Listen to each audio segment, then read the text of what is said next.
You know, I often talk about sharks in my videos, and I always like to stress that sharks aren't really the human-killing machines that movies portray them as. Now don't get me wrong, sharks can be dangerous, especially ones over a certain size or of a particular species, and we have to respect their domain and always exercise caution and put safety first. That said though, marine biologists seem to agree that sharks aren't swimming around out there hoping that they can eat a human.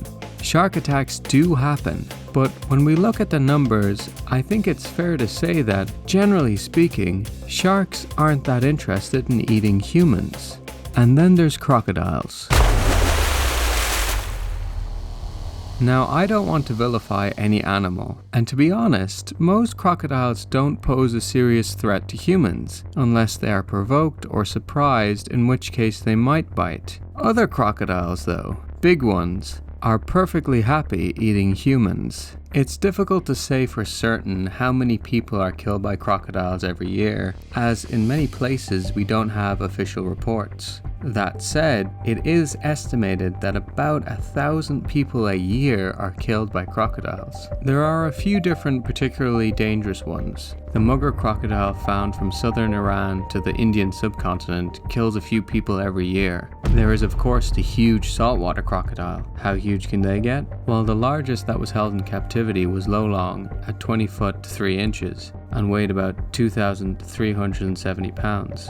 Some skulls from saltwater crocodiles would suggest a total length of 23 feet, and some reports from the past say even bigger, though these reports haven't been verified. The bottom line is, they are big.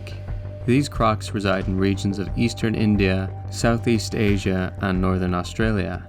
Due to their gigantic size, you'd think that they would be the ones killing the most people, right? Well, because of the range of the saltwater crocodile, reports of attacks can be difficult to compile, especially when they are in a variety of languages and/or difficult to obtain by the public. In Australia though, looking back at the past 2 decades, we see that there is on average about 1 or 2 deaths per year. It is estimated that overall it kills a few dozen people a year throughout their range, though again these are estimates. However, we have to travel to Africa to see the big killer, the Nile crocodile. It is found in 26 countries in sub-Saharan Africa, and in parts of the Sahara too. They are generally considered to be the second largest crocodile species after the saltwater croc. For males, the average is about 9.5 to maybe 15 feet, but some big boys get close to 20 feet, and maybe even bigger. They live in many different freshwater habitats that are frequented by humans. As they are large, aggressive, and opportunistic apex predators, they unfortunately kill hundreds of people each year. They certainly are powerful animals, with an incredibly strong bite. Some records put their bite force at about 5,000 psi.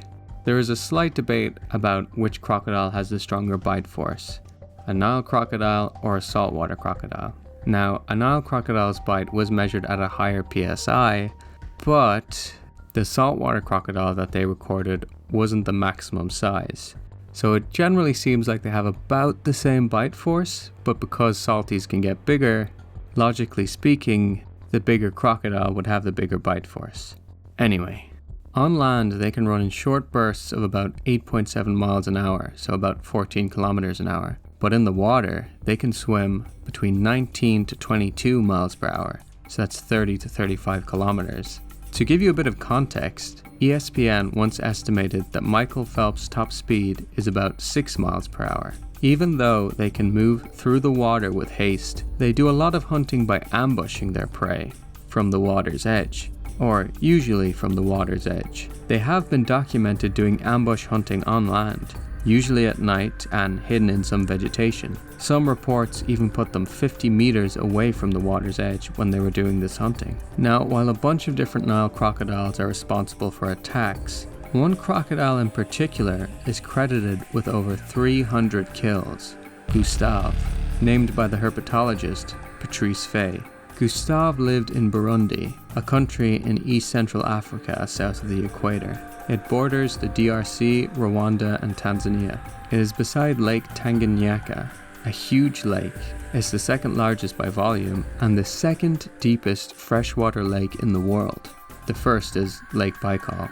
It's also the second oldest lake in the world, with the oldest also being Lake Baikal. The lake, as well as the Ruzi River, were the hunting grounds of Gustav. Now, Gustav probably hatched many years ago, all the way back in the mid to late 50s. He would have been part of a clutch that may have had 60 eggs. The temperature of the nest determines whether or not the baby crocodile comes out as male or female, so Gustav would have been in the range to be male. Now, 60 eggs sounds like a lot, but only about 10% make it to hatch, and out of them, only about 1% reach adulthood.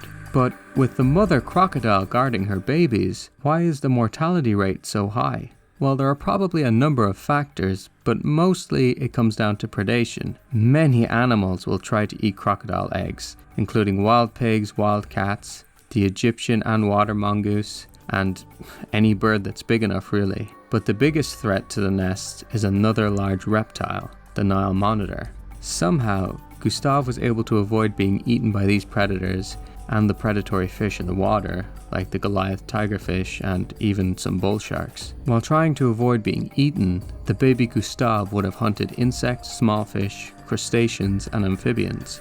As he grew, he would have moved on to eat turtles and larger fish, as well as birds and big land mammals, like wildebeest, small hippos, and buffaloes. And in the late 80s, Gustav even moved on to humans.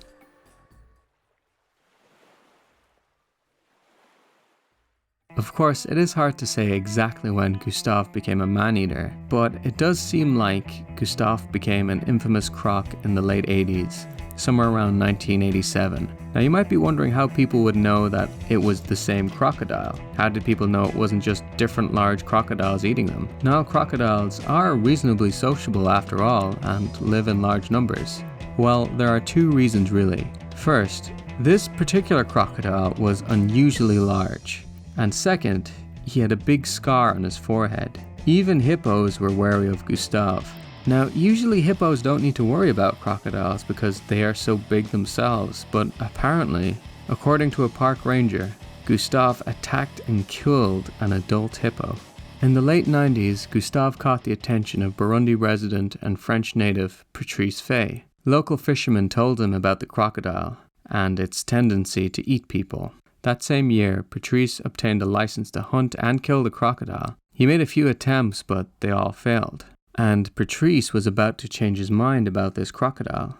During one of his attempts to kill Gustav, he got close enough to the crocodile and realized this was a special reptile. For one thing, he was much bigger than an average male Nile crocodile. Fay estimated him to be about 20 feet long, at a weight of about 2,000 pounds. He also noticed injuries on the crocodile from gunfire, showing just how strong this crocodile's skin was. It was around the same time that Patrice gave the crocodile the name Gustav, and decided that instead of killing him, he would catch him alive.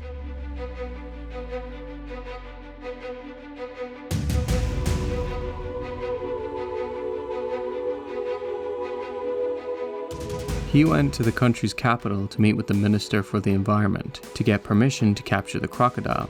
He got the approval, but there was a catch. He was given a time limit. He only had 2 months to catch the crocodile. After that, there would be a change of government, with some fearing that the country would plunge into a civil war. If fear of being eaten by a crocodile wasn't bad enough, the people of Burundi had also suffered from some intense violence. Some 200,000 Burundians have perished in widespread, often intense ethnic violence between Hutu and Tutsi factions. I mean, Burundi just sounds like a tough place to live. According to worldpopulationreview.com, Burundi is considered the poorest country in the world based on GNI per capita. Now, other organizations use different metrics to measure this, but even then, Burundi is usually in the top 10 poorest nations in the world. People were and still are reliant on waterways, and this can cause people to be vulnerable to attacks from crocodiles, like Gustav. So anyway, Patrice had 2 months to figure out a way to catch the crocodile. But how do you catch a crocodile that's over 20 feet long? Well, a very big cage. He carefully designed a large cage big enough to hold Gustav without hurting him in any way. It took 72 pieces to make up the big cage, and 20 workers assembled an enclosure for Gustav, and Patrice was going to need some extra help. Mark Gonzwana, a scientist from Tanzania, flew into Burundi, as did Alison Leslie, an expert who had captured hundreds of crocodiles. The team was assembled and the cage was built, but there was just one problem.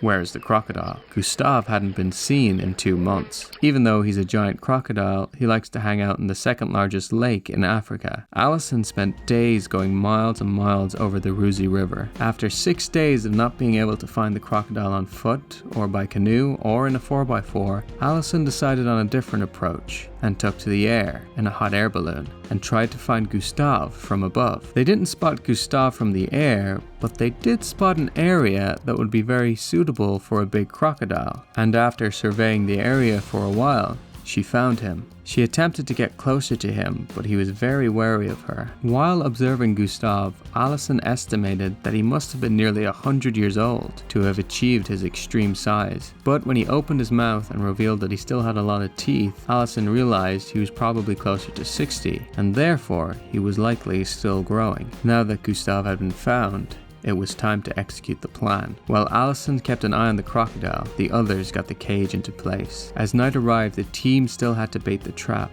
and Mark poured cow's blood on the entrance to try and entice the crocodile in. Crocodiles have a strong sense of smell and can smell a potential meal from 4 miles away. Alison also placed a cow's head inside the cage. They also placed a hidden infrared camera inside too. The team waited, but after a week, the crocodile still had not entered. At this point, the team only had 3 weeks left to catch him. Not only did Gustav avoid the cage, but so did every other crocodile. Now, the team had no interest in catching another crocodile, but the fact that not a single crocodile was drawn in by the trap didn't look good. While still leaving the cage out, the team decided to also plant some snares in hopes of increasing their chances of capturing him. They spent about 2 days to set up the extra traps. With the cage and other traps set, the scientists only had a few weeks left to catch the croc. A couple of days later, Mark notices one of the snare traps had been sprung. It caught a crocodile, but a small one, not Gustav. Mark gathered data on the crocodile and then released him. With the snare still set, the team also tried to make the cage more appealing and decided to install live bait. They put a live chicken in the cage, hoping that the movement and the noise would attract the big crocodile. But still, Gustav was not interested. With just 1 week remaining, the team placed a live goat in the cage, like a scene right out of Jurassic Park. Sometimes on the camera, they see the eyes of a crocodile watching from the water, but it doesn't go into the cage. The team begin to speculate that the crocodile is a lot more intelligent than they realize. And then, one night, a storm hit with heavy rain. When they checked the cage the next morning, the front half of the cage was submerged in the rising water and the goat was gone, but the cage was empty. Unfortunately, the IR camera was destroyed by the rain, so nobody knows exactly what happened in the cage that night. A few days later, the team had to leave. So, how was Gustav finally captured? Well, he wasn't. Apparently he was spotted again in 2009 and again in 2015, but as of today we don't know for certain what happened to Gustav. There are some claims that he was killed in 2019, but they have never been fully verified. Recently a picture popped up online claiming to be Gustav, but fact-checking determined that this was actually a different crocodile shot in Zimbabwe for killing livestock. Though this crocodile looks big, and it is big, we are also looking at a forced perspective shot. And this croc was reportedly closer to 15 or 16 feet, so smaller than Gustav. Speaking of double checking, even though almost every source on Gustav will estimate his kill count at about 300 people, according to a 2011 book called Crazy River, A Plunge into Africa, Patrice Fay told author Richard Grant that he had documented every case and that Gustav had killed about 60 people, maybe even fewer. So it's hard to say for certain. They actually made a movie about Gustav in 2007 called Primeval. It currently sits at a 4.8 out of 10 on IMDb, and Patrice even saw the film, but he didn't like it very much. He said it was an insult to purists and herpetologists, but above all, an insult to Burundi. It shows the country in a bad light, and the people of Burundi are made out to be savages, barbarians, thieves, and murderers, as if they didn't have it bad enough already. Perhaps Gustav was killed, or died of old age, or maybe, on some other part of the lake, a giant crocodile with a scar on his head lurks beneath the surface. Just real quick before I finish the video, I just wanted to let you know, if you feel like supporting the channel and help me pay for things like stock footage and the music, I do have a Patreon where you can access exclusive videos. I recently put up a video talking a little bit about birds of prey and whether or not they have hunted humans, particularly the Haast eagle, and all of that. So of course no pressure, but I do appreciate the support. And secondly, I just wanted to say a big thank you to all the support I've been getting on YouTube. I really appreciate everyone for watching and liking these videos, especially all the kind and encouraging comments. It really motivates me and it makes me want to keep making videos, and it's just really nice. So again, thank you, you're great, and I hope you have an awesome day. Okay, thanks for watching.